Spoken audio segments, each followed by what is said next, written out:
Now, former CIA covert operations officer Mike Baker. He is currently president of the global security consulting firm Diligence LLC. Mike, good to see you. Thank you. So we early thought that maybe some Americans had been involved in this attack. We now don't have any proof of that at all, which is not to say that al-Shabaab is not recruiting from the United States, because they are. Right, and this is disturbing. A lot of people would look at this and think, how do they do that? But al-Shabaab has really focused on trying to identify and then recruit and then eventually radicalize and train Somali Americans.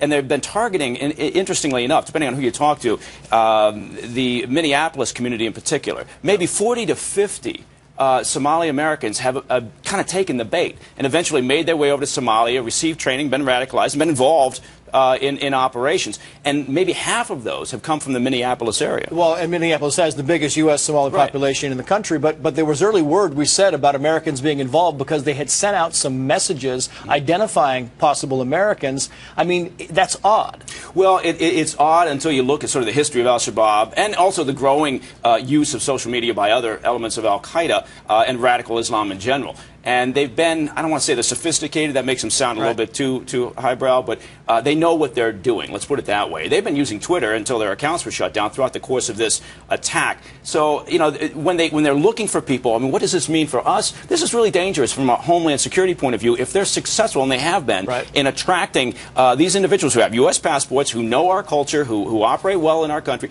go over there, and the hook initially is Somali heritage. Then they get them over there. Then they really set the hook with jihadism.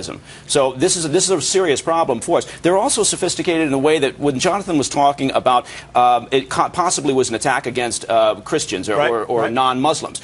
Well, they're paying attention to what has happened in the past. Bin Laden went after them to some degree before he was taken out for killing too many Muslims in their operations in Somalia. Yeah, what do you make of the attack on a soft target like a mall? I mean, we look at these things. America's got a lot of these soft targets. Is this a sign to you that al-Shabaab, al-Qaeda affiliates are weakening? Are they desperate, or are they resurging? Well, I don't know that you can pin it on any of those elements. What they're doing is what they can do. So they're attacking the targets that are available to them, just like a criminal on the street is going to go after the softest target. So they're going after this, and this has always been a concern of ours. And you've heard this ever since 9/11. People worrying about, well, the shopping malls. I mean, the public spaces. What happens if this takes place? Well, it's much harder for them to do that here in the States, but certainly overseas. And whether you're talking about Mumbai and the hotel attacks that were horrific, or just recently in Algeria, the gas plant. I mean, this is definitely an example of they do what they're able to do. Yeah. Mike Baker. Good insight. Thank you, sir. Thank you.